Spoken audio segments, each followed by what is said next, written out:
I'm Sudhanshu Tripathi. I'm the Chief Marketing Officer at QuickHeal. QuickHeal is a cybersecurity kind of an organization. We have been the pioneer of cybersecurity for last 3 decades in India. 30th November, we completed our 30th year. So it's a very kind of emotional moment for all of us. And in the journey, there are multiple milestones. And almost 11 years back, we launched something called Securite. Securite is the enterprise cybersecurity portfolio from the house of QuickHeal. Today, it's a special day. And first of all, I would like to thank each one of you for taking time out, coming here. And this is, I would say, something that we have been doing year on year. This is the third year we are at DSCI, and here we are launching India Cyber Threat Report. This is the third edition. It's a very special report, and I will talk more about it. And before we kind of get started, if I may request Dr. Lalit Mohan. Dr. Lalit Mohan is the Chief Product Officer of QuickHeal. Lalit, can I have you on stage? I'll also like to invite Jaswinder Oberoi. He is one of the authors of the report that we are going to unveil here. Now, how kind of next few minutes, what we'll do, we will quickly kind of look at who we are. I would request Lalit to talk about it. And we have also launched 2 new products. We just did it in the main keynote. And we'll briefly talk about those. And then we quickly delve into the report or share the insights. And then we'll take questions if you have any, so that we kind of take the proceedings forward. So I'll not delay further. Lalit, if I may please have you here, so you can quickly talk about who we are and what we bring to the table, and also talk about the new products. Lalit, please. Thank you, Sudhanshu. I'm glad to be in front of the journalists. So what I'll do is quickly introduce who are we as an organization. A lot of you would have heard about QuickHeal, and the name that goes in their minds is, आपके computer में क्या है, virus है या QuickHeal है, right? About 7-8 years back, we started our journey in terms of enterprise, and that's where the Securite as a brand also establishes, right? QuickHeal for consumer, Securite for enterprise. Now, I know the journey started about 30 years back. I mean, November 30th, as Sudhanshu was mentioning, is our 30-year celebration. So, but we are a listed company. We are a listed company, probably among the first cybersecurity companies to be listed. Market leader in India, definitely with, I think the footprint that we have is about 9 million endpoints. So pretty much most of the government organizations, very strategic sectors, a lot of these new gen digitech organizations, unicorns, have also the enterprise security from us. I think what it helped us is when we are doing this work at the endpoint level, obviously there are some patterns of antivirus, which are not just one hash value or one signature value matching. There is also a behavior. And that's where we thought we should establish a malware research lab. A research lab, Jaswinder is part of heads the research lab. In fact, that research lab that we have is probably India's largest, definitely, but maybe even the Asia's largest in some cases. Now, this is going with a lot of deep research that's happening, and that deep research has to culminate in some form of patents. So we have also gone beyond putting it in our work, but also going and establishing the thought leadership and publishing some patents.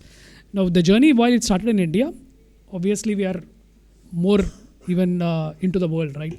Among those 168 or 169 countries, we don't know, the number keeps changing with new islands getting created.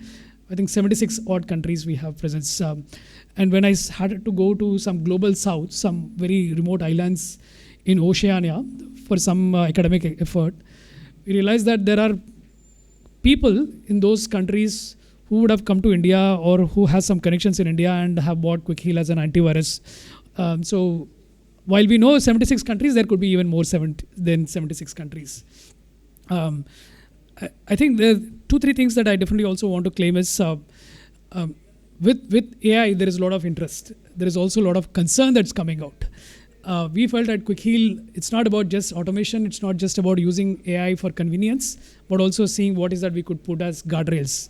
So there is AI Safety Institute that NIST has formed, AI Safety Consortium. We are probably Infosys is another company, and we are the only India listed company or the only Indian company to be on the AI Safety Consortium, trying to give thought leadership.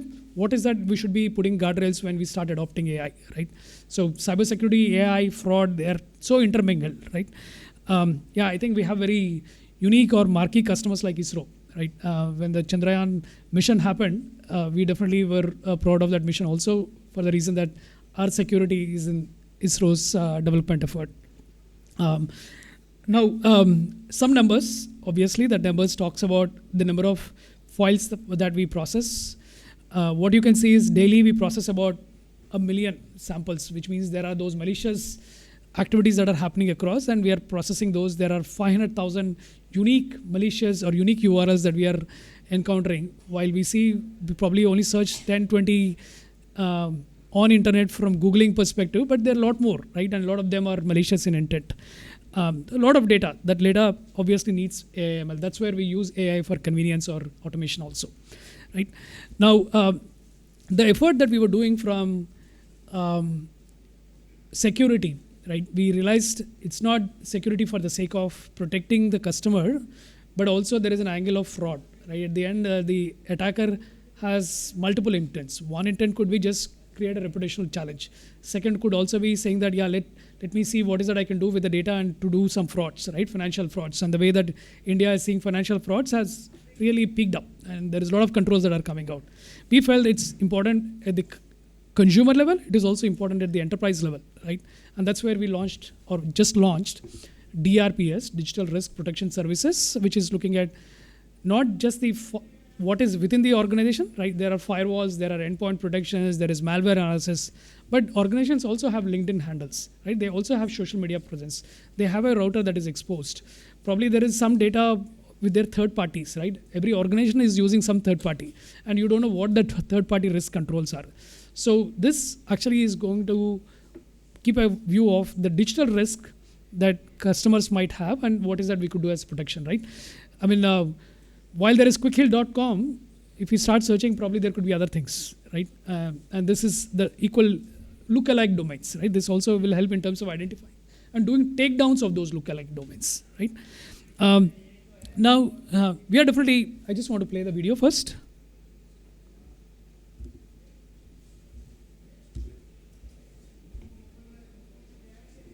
Oh, where is the mic?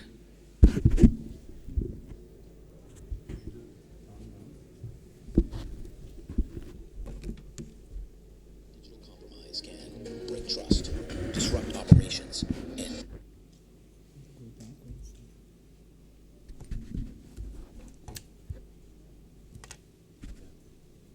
every day, your brand is under attack. Fake websites, cloned apps, imposter social media accounts, and stolen data on the dark web.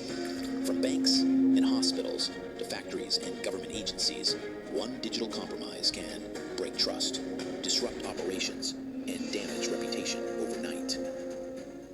Introducing Securite Digital Risk Protection Services, DRPS, your 24/7 digital sentry, guarding your ever-expanding attack surface. DRPS monitors your entire digital footprint across the open web, app stores, social media, and even the dark web, detecting threats before they strike your attack surface. From credential leaks to API and token exposures across GitHub, Stack Overflow, and other repositories, Securite DRPS keeps your organization ahead of digital risk. It identifies brand impersonations, phishing domains, and fraudulent apps, and helps take them down fast. Stay ahead of digital deception, protect your brand, preserve your trust. Securite Digital Risk Protection Services, your defense beyond the attack surface. Right. So this is the Securite DRPS or Digital Risk Protection Services, which is looking at the perimeter which is outside your organization and see what is that we could do as a protection, right? Now, I know we do a great job in terms of protecting our customers from any ransomwares, but we also have a lot of people who are not our customers yet, right? And they go through some of those situations or whatever it is, right? Now we felt there is a need also to launch because of the strength that we bring in terms of understanding ransomwares, what is that goes in terms of recovery.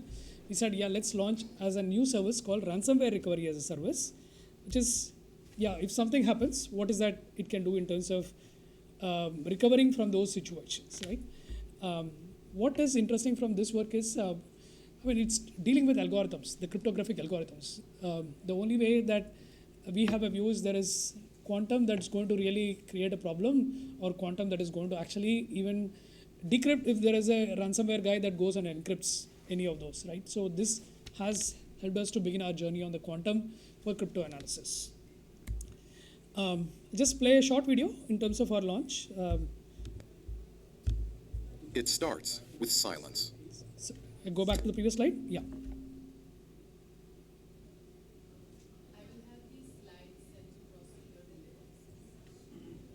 You have taken the picture? Okay. It starts with silence. Then, chaos. In minutes, your systems freeze, your data encrypted, your business held hostage. This is a ransomware attack. Every 11 seconds, a business somewhere falls victim to ransomware. Data lost, trust shattered, operations paralyzed. But what if recovery didn't depend on paying criminals? What if technology and expertise could outsmart the attacker and bring your business back safely?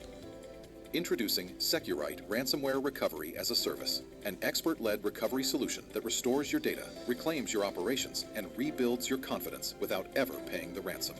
Led by ransomware specialists, our RAS uses proprietary cryptanalysis and advanced decryption methods to identify, isolate, and restore even against the most complex ransomware variants. Our process is precise: containment, forensic preservation, decryption, validation, and restoration. Because recovery isn't just about restoring files, it's about restoring trust, reputation, and resilience. Powered by 30-plus years of cybersecurity innovation, law enforcement partnerships, and quantum-ready automation, Securite RAS redefines ransomware recovery. When ransomware strikes, you don't negotiate. You recover with Securite. Right. So with this, to do in terms of understanding the attack pattern and protect our customers, I'll now request my colleague Jaswinder to come on and talk about more on the threat report that we did.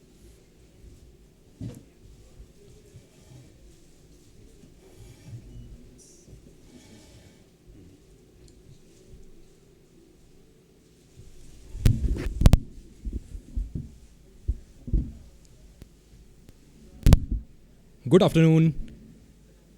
Okay, so before I begin with the content of the report, there are two things which I'd like to pick up from what Lalit just mentioned. Number one, Lalit talked about few patents that we have. So first point to note is these are not the only ones that we have. These are the we have a lot of Indian patents, and the 9 ones that are listed on the screen which Lalit showed were the US patents that were granted to us. In addition to this, there are several other patents which are on the fly. They are in operation as we speak now, and I expect that when we meet next time in this event, in the next year, you should see these figures almost doubled. The second aspect which Lalit mentioned was regarding how we supported ISRO, our premium space organization, to launch Chandrayaan or the Moon mission. In addition to that mission, there are several other national importance events that we have been closely monitoring from the cyberspace and protecting our national assets. G20 event, which India launched for the first time about a year back, we were at the forefront protecting our nation's cyber asset during G20 event when all the foreign dignitaries were in India. Secondly, you name any event of either national or international importance, and we are at the forefront supporting the government of India and the agencies in securing our national assets. Okay, now just to quickly give you a brief of the findings of the report. So as some of you would be already aware, we operate from close to 80 lakh plus endpoints. And these 80 lakh endpoints are deployed not only across the breadth of our nation, but also across 76 other countries. And what we do is, we gather a lot of signals and intelligence from these endpoints. We process them, analyze them, and derive useful information which we include in our processing further. And there are a lot of models that we have developed, ML models, as well as a lot of other algorithms, which help us derive this information. And basis of this information, what we have found is there are close to 265 million attacks that happened on this enterprise. Now, these were 265 million attacks that Quick Heal and SecRite were able to block. We were able to prevent those attacks from impacting the endpoints on which our products were deployed. Okay? Now, what this means is 505 attacks are happening every single minute.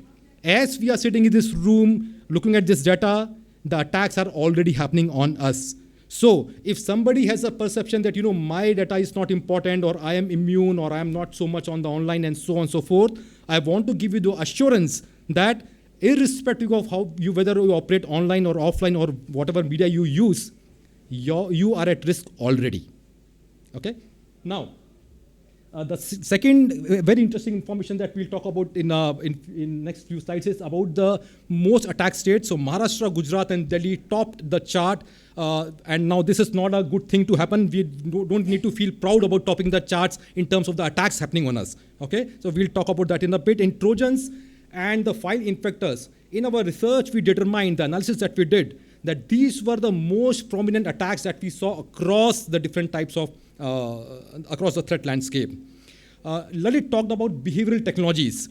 Now, there are two types of, at a very high level, you can assume there are two buckets in which the detections happen. One is a traditional signature-based detection, which is a core of any security solution, and the other one is a behavioral-based solution. What behavioral solution means, basically they are able to understand how a malware or a virus is trying to operate, what actions it is performing, and basis on the actions, the behaviors of those samples, we are able to derive whether they are benign in nature or malicious.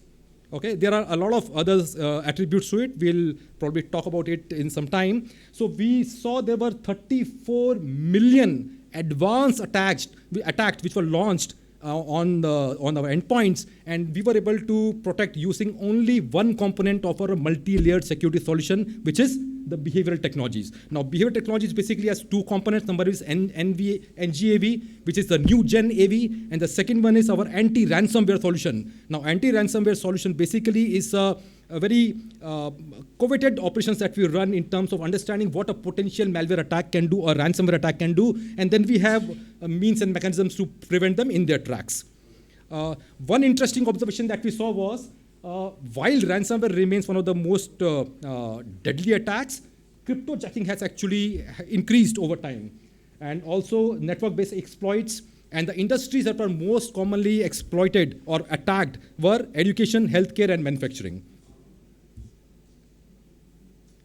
Okay, now Trojan and infectors, like I mentioned in my previous summary slide, were the most prominent attacks that we observed and blocked. Now, what is a Trojan? Trojan basically is a legitimate software, something that appears as a legitimate software, but internally it is injected or impregnated with the malware. And what happens is this malware actually tries to perform certain activities which are not in the interest of the endpoint or the person who owns that endpoint. And also Trojans have the inbuilt capabilities to download further applications which are malicious in nature.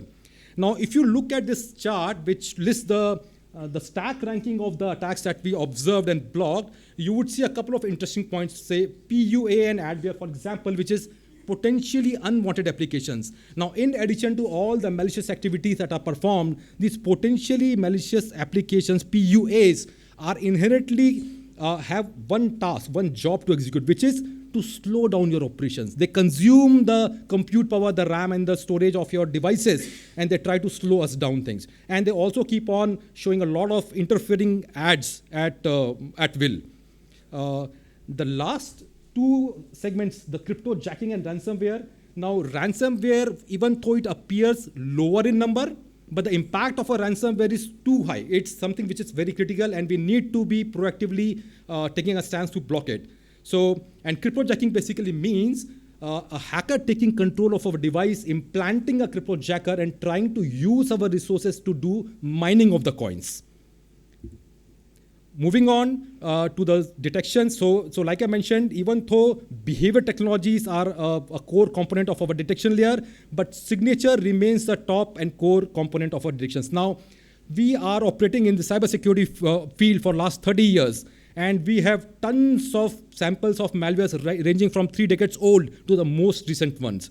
In fact, on an everyday basis, outside of these millions of samples that we already have in our repository, every day we are able to find 1 lakh new malwares.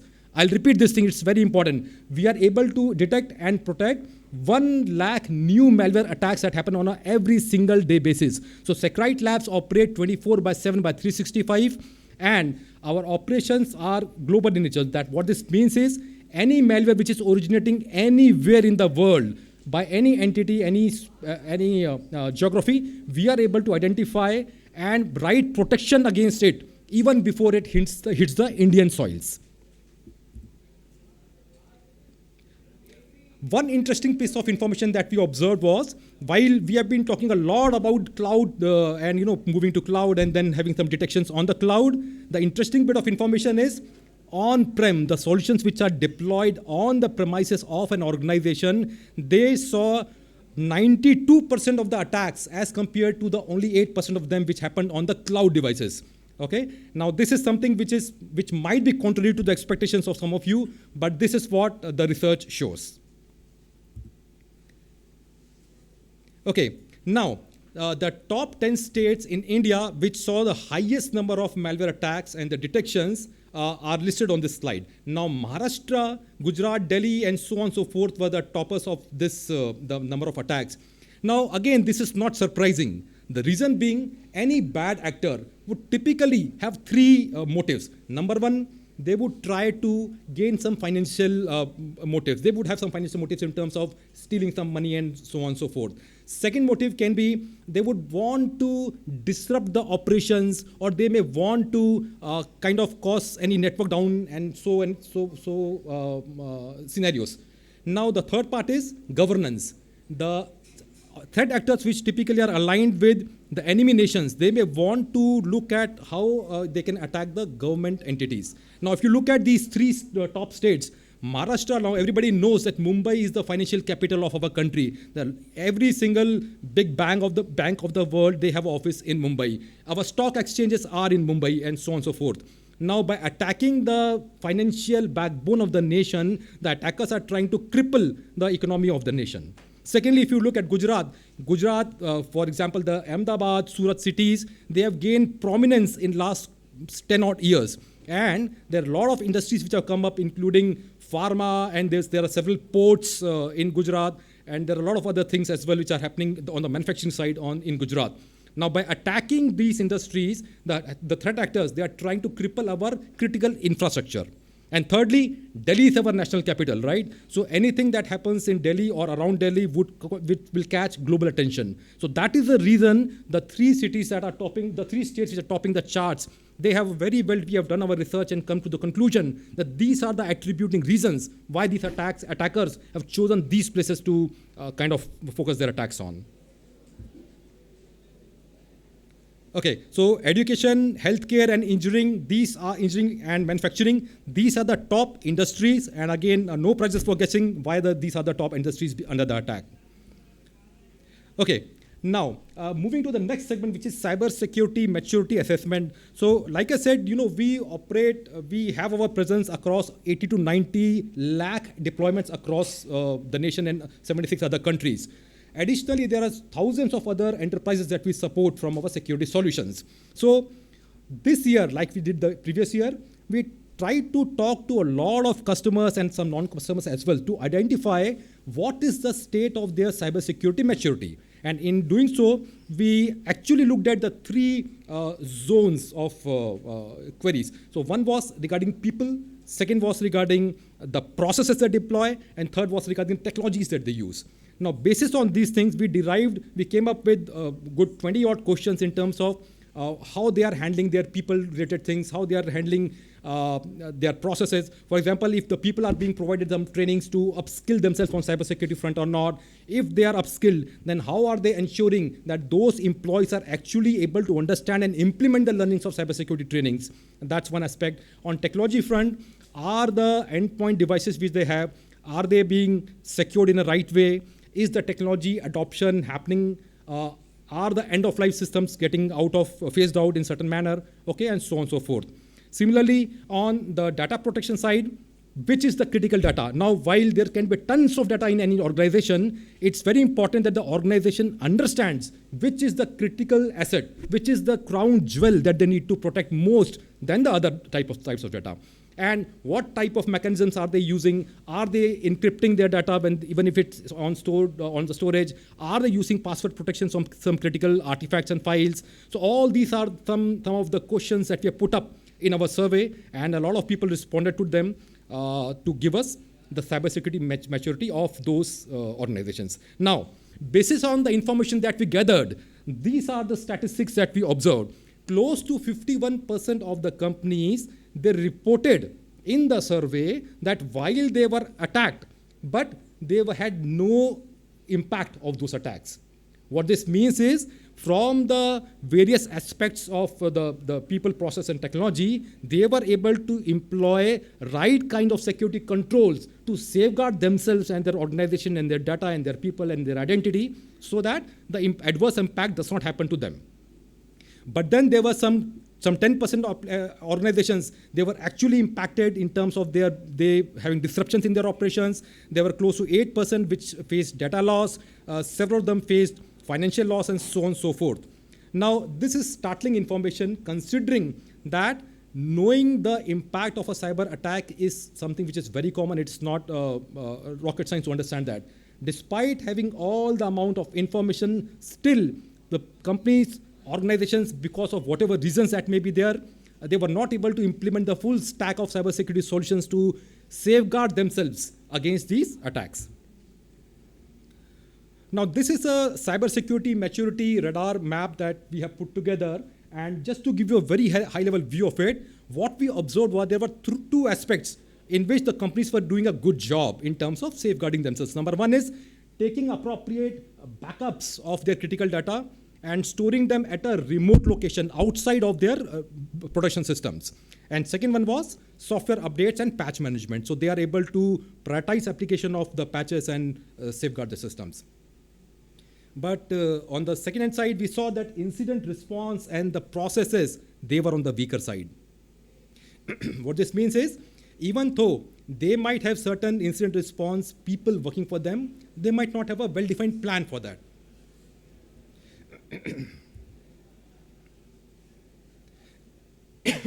Sorry. So, like last year, we had done some work to identify what is going to come next. Now, before I go here, I just wanted to let you know that yesterday, what we think was impossible has actually become a reality today. What this means is that our technology is growing at a very fast pace and we need to catch up with it. There were numerous predictions that were done last year, and around 70% of those predictions actually came true. Okay? So this year also, for example, I'll just give you a couple of examples. We had predicted last year that there are going to be attacks which are going to happen using AI. So there are going to be AI-generated attacks, and which actually happened in 2025. Okay? And similarly, we had given certain examples, if you would remember, that there might be certain social engineering aspects. For example, there are certain applications which are going to send you invitations in terms of a wedding invitation or a party invitation, and actually it's going to be a malware embedded one. So that actually also came true. So this year, there's a lot of stuff, maybe I'll pick up one of them. So AI trust manipulation. So this is something which we call as poisoning the well. What this means is, while AI is widely used in various aspects of our life, what we foresee is going to happen in 2026 and beyond is the AI systems themselves, which are actually used across the breadth of the work that we do on a day-to-day basis, right from the way our medical devices operate, right from the productivity system that we have deployed, the self-driven cars, for that example, they all use AI and ML in one way or the other. Now, our prediction is that there are going to be attempts by the bad actors to infiltrate and corrupt the data which is used to train these ML models. What this means is the ML models themselves are going to be manipulated so that when a person is using it, the model will behave differently than what it is intended. Okay, this is a startling information because, you know, if you are driving a self-driven car and instead of accelerating, it's braking, or instead of taking a right turn, it's taking a left turn, that can kind of cause havoc, right? So this is what we predict. There are a number of other predictions that we have done, and I would urge all of you, you have a copy of the threat report in the bags that I've handed to you. So please go through it. We have elaborate discussion about all these points. The one other aspect that I would like to point out is, for example, cybercrime evolution. Now, what we have predicted is that the big threat groups that exist today, because the governments of various nations are actively after those threat groups, they are going to disintegrate and form separate entities. And the quantum of attacks by these independent units is going to increase. Okay, so that is one prediction that we are going to see. And already very recently we saw there was a Quantic group which actually disintegrated and formed smaller groups and launched their attacks. So this is something which we foresee to happen much more in 26 and beyond. Okay, there are quite a few recommendations and explanations are also present in the report that you have in your hands. But if I have to give you only one recommendation, if there is going to be only one takeaway you have from this is, we need to practice good cyber hygiene. Without it, no matter how many controls you deploy, no matter how many security softwares you use, it is going to be of no use because the mistakes we end up doing cause bigger harm than anything else. Okay? Now, if we have seen a lot of instances in which the attacks happened because of those silly mistakes that we did. We failed to apply the right configuration to our servers, or we clicked on any links or downloaded some applications without doing due diligence about it and so on and so forth. If we would have been a little due diligence about those things, we could have prevented the 255 million attacks that we saw. This number would have been much lower had we been practicing those good cyber hygienes. Now, please remember that threat actors are also humans like you and me. Okay, so if they attack you a couple of times and they are not successful, there's a very much possibility that they are going to give up on them and attack some other easy targets. My point to you is, you don't become that easy target. Thank you so much. Hey, thank you, Jaswinder. What we'll do, okay. We have someone coming inside the room. Vinayak, please welcome. I'll request you to be on the stage. So Vinayak, ladies and gentlemen, is the CEO of DSCI. And we are honored to have him here. I'll also request Samuel Satyajit to come on stage and Ashish Pradhan, who is our CTO, to just join us. We'll do a quick photo op. And then I'll have Vinayak sharing his thoughts. Followed by Q&A. Yeah. Dipti, can we have the copies, please?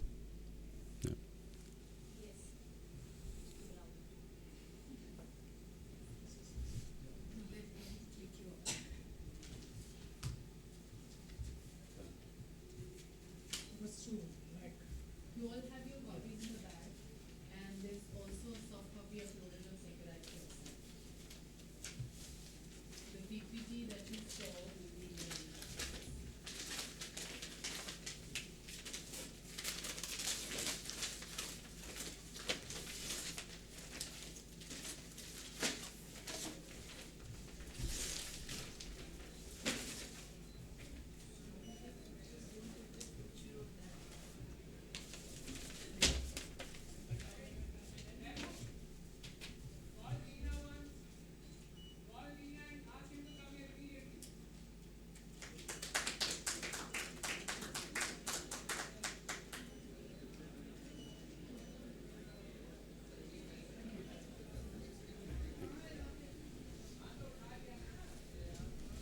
Thank you.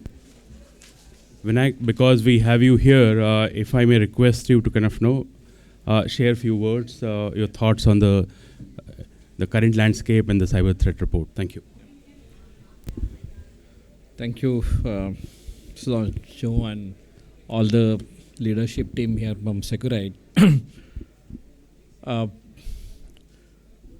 One thing which this tradition that we started with this team is to have better understanding about the threat which is actually active in this geography and ecosystem, right? So, and this also tells us the story and also reassures what we discussed some time back. This Indian capabilities in cybersecurity field and the deployments of those capability happening in India and globally as well, right? They tells us a situation at the ground, what is happening, right? And they also then brings us a kind of intelligence to the table, right? So this was an attempt, like all these installations happening, and quickly you know that, and Seqrite, they are the largest Indian players in antivirus and malware protection capability and significant installation base. And this installation base, day to day, they are fighting, right? And it's not only now cybersecurity, they also have, somebody asked me a question about cyber crime. So they also have now specific application on how you help end user to address those points. And we know crime is an action involved by user, and if user is guided better technologically in that instance, user will not commit those mistakes basically, right? And they have a very good interesting solution. I was a part of that launch of the solutions as well. So these two, and then there are significant millions of installations, and daily their solutions are fighting those threats and those criminal attempts in each of those mobile devices plus endpoints basically, right? And then that also itself a good learning and good intelligence and understanding basically, right? So how do you, once you have Indian capability providers reach to that level, and how do you then bring that intelligence and create a better understanding of that? So there's a concept in defense, they talk about creating a better situation picture, right? You can create a better situation picture of the current exactly threat landscape that India is exposed to on day-to-day basis, and understand that year-long how it goes basically, right? Then only you will prepare very specific, because cyber is definitely, there are a lot of things which can go horizontally applicable for everything, but there are some specific intervention you require for that geography, for that sector, for that domain, right? So this report, we had been trying to capture that, which sector, what kind of payloads that we are seeing, which segment or city, it is impacting a lot basically. And so such kind of intelligence, and we promote most of these Indian capability providers especially to take an example from the lesson that Quickheal has set for in this domain, so that whatever learning that you have, you bring that learning out and intelligence out. So this cyber threat report has been great tradition, and we are glad that we thought it together a couple of years back, and now it is going, and we incubated that idea, and now Quickheal is taking it ahead, and we look forward to many more such kind of thing happening in India, so get a better, very factual, contextual understanding of the situation of cybersecurity and crime in Indian ecosystem basically, right? And thank you team for taking this side and putting effort for getting this report out basically, right? And this is also tradition to launch this report in AISS, which is also, we are living with that tradition, and we hope that this report will give much better understanding of what happened in cybersecurity in next this year, and what could probably we see in the next year. Thank you. Thank you. Now we can quickly shift to the Q&A. So if you have any questions, please, sir. So Lalit and Jasminder, you can take the mic.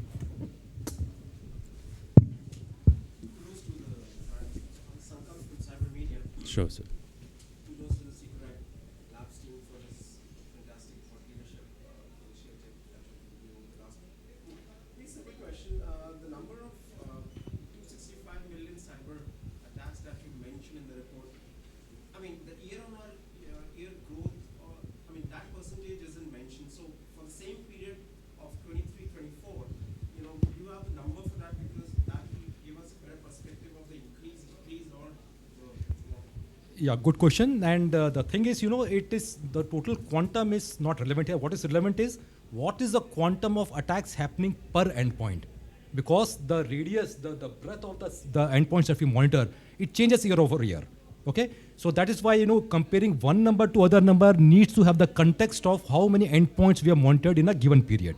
Okay, so definitely the number of attacks happening per endpoint is not going down. Okay. The sophistication of the attacks is increasing. So more than the quantum, what is important is what is the impact of those attacks, the severity of the attacks, the mechanisms which are used by the bad actors, the techniques, tactics, and procedures which are employed by them, they are evolving. So even though the number of attacks might go down, it does not mean that we are getting safer day by day. What it means is that the technological advances which are happening at the threat actor side are making the attacks much more powerful, and it becomes our duty to make sure that we are evolving in our security layers to catch and stop those attacks in their tracks.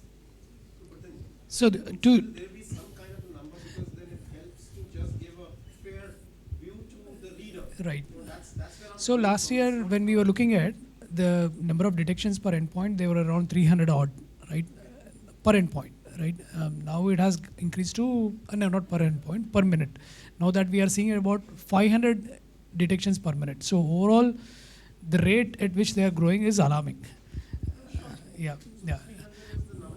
Yeah, we had some around 390, 320 something last year. Now it is around 500 this year. Per minute. Yeah. Overall detection per minute, which is increased Yeah, to 500. 500 now, 500 detections per. Yeah, yeah. But then this is not India numbers. This is not India numbers, this is like linked with the endpoints. This is definitely, I mean, the endpoints that we have a view, right? And majority of our customers are in India. So not necessarily maybe India alone, but it could be around overall. Yeah, yeah, yeah. Yeah, I can add in this. So this is a footprint of Kill Securite on those many millions. So this is a sample size of what the installation of QKill is, and significant portion of that is in India, and that's why it is. We are saying that collectively with this sample size, I think it gives a good picture of India cyber threat report. Right. The report is prepared about what. It's not about what we are hearing. It's about the research that we are doing. It's about the protection that we are doing, the detections that we are doing. So it's from the telemetry where we have our software running. The number of sectors, like you have mentioned, like 10 sectors around, and the most effective sectors are education, healthcare, and manufacturing. But at the same time, when it comes to states, you mentioned about Maharashtra. So the question is like, why BFSI or financial services, it is not topping the chart. Why education? Because Maharashtra is the No, I was not surprised about this question coming. So it's again one. I think that's one sector that is heavily regulated. That's heavily investing in cybersecurity, right? So obviously there are a lot of efforts that are going in terms of putting right controls in place. I mean, 10 years back to now, I think the number of concerns that we are hearing about Indian banks going through attacks have reduced, right? So that's one angle. Second, it's also again a factor of what is that we are doing in terms of the customer footprint that we have, right? So we definitely have banking customers. We also have about, I think I can't put a number, but I think significant portion of them are banking customers. Among the banking customers that we have, education customers that we have, manufacturing that we have, the security controls that education manufacturing have a long way to go from maturity perspective, and that's where the detections that are happening are higher. sample size is mentioned in the report. How many? Yeah, I think about close to 8.8 or 9 million endpoints. Yeah. And just to add to what Lalit mentioned, so these are the attacks that are able to reach the endpoint. Okay. Now there can be layers of security which is deployed like firewall and all, which are going to prevent some attacks. But the attacks which are able to infiltrate despite those layers are something which is more lethal, and we need to be cognizant about. Right. So they're not there, right? Those sectors are not there. So obviously, they just had something at the endpoint level. They don't have the defense in depth. They don't have a zero trust, or probably they are starting their journey of cybersecurity maturity. Yeah. Sir, you had a question. Yeah. So just introduce myself. My name is Ashish. I'm in the industry for close to 30 years, and we had a data security product, ESPN product, which got acquired by Nisco. Sure. And I do most of the consulting is for my clients. So my question is, I'm very focused on the data security. Sure. And that's where my product has been. I have been using your threat reports, and congratulations for the leadership and such data point heavy and very analytical report, which I use in my consulting assignment. Happy to hear. Yeah, so kudos to that. And I just have one observation. Last year I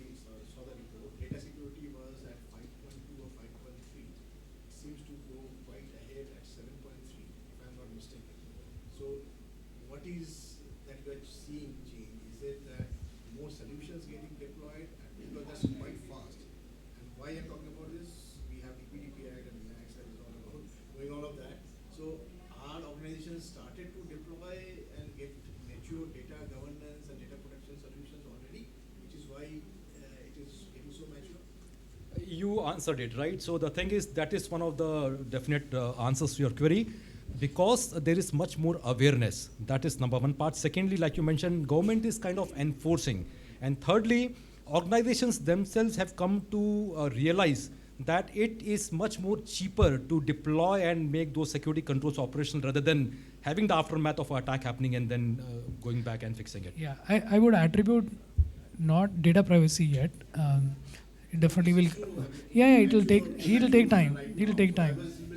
Yeah. I was expecting it below 7 or 6. Right. I think the DLP angle is what is playing in the minds. So that's the reason why you're saying. If I had to see from DPDP perspective, if I limit that, so many organizations actually, although I hear from a lot of privacy companies, provider as well as say services plus product key, that not much commitment coming for the privacy, and that will definitely change now. But I think people realize that in last 2 years, the steps towards privacy comes out of data, right? And so maybe as a preparatory DPDP compliance is, they started looking at data actually. That's just a very great way, because then we realize that the government took time and the organizations could align with that thought process that we have some time frame to make ours mature. And I'm still there on 18 months ahead. So I Sure. think it's really going to May see 13, much 2027. better, radar chart than when you have Yeah. the team. Right. But wonderful. Thank you. Yeah.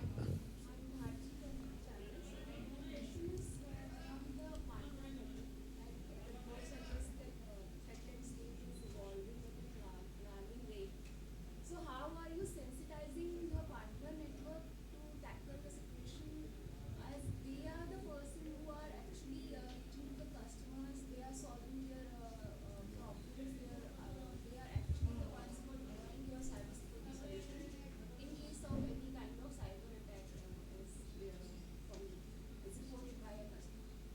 So you're talking about partners that are using OEM solutions, like who are using. Your solution, your partner are selling to market. Correct. How they are equipped and enabling with such kind of advanced Oh, absolutely. I think there's a lot of effort that goes in terms of, I think I'll ask even Sam to add to it, but a lot of effort that goes in terms of partner enablement. So we just don't go and say, yeah, pick the product and go deploy it. Their enablement in terms of training, their enablement in terms of qualifying whether they are the right partners, and also keeping them refreshed with the updates, changes that are happening. And we make them actually do some beta testing also. So they go through our beta testing before they actually go deploy in the setup. So yeah, I think they're equipped. There is also a lot of effort that goes in terms of validating whether what kind of understanding that they have in terms of security, and are they using secured products? I think probably most of them would be using. Yeah, I think you answered it right. Our partner program comprises, one of the key elements is the partner enable program, and they are the extended arm of to reach the customers. So the first thing is what we do is bringing up to speed as to what is the current threats in the relevance of what it is, and how do we be prepared for those threats in advance. Yeah.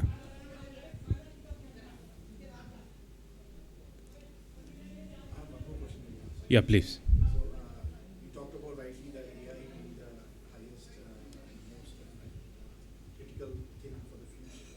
And I don't know whether you have a heat map with respect to the risk prediction. I would have also tried to see NHIs or identity related to AI.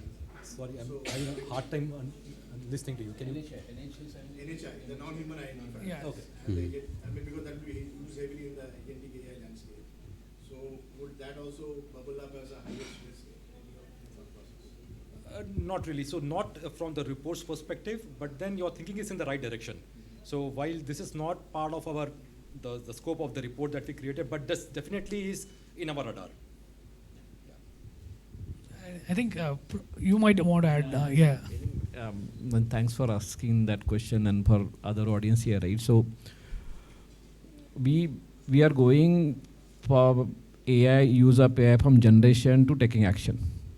So if I have to take action, it has to talk so many devices and solutions organization, which AI will trigger action, they will take action basically. Here we are talking about human not being picture, AI is taking those action basically. That's the agentic AI that he is talking about basically. In that case, the machines will talk to machines and they will initiate those actions basically, right? That is why identity of those machines will be very important, because you need to have understand ki somebody asking me to take that action, whether they are legitimate, the model they are using is legitimate, or their identity, they are authorized to do that. So that verification now becoming very new domain of security. And NHI in this year, if you look at this year globally, in identity management, machine identity, this which we say this in our language, technical language, non-human identity basically, right?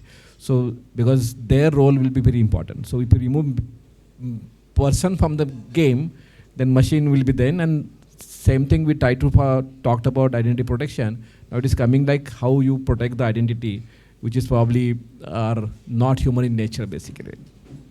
And I think that is key area of concern this year actually. Yeah. Any other questions? Else I have a question for Vinayak.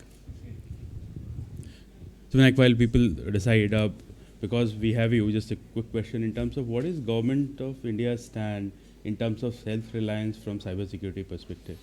I mean, we hear, right? So one is, there is a overall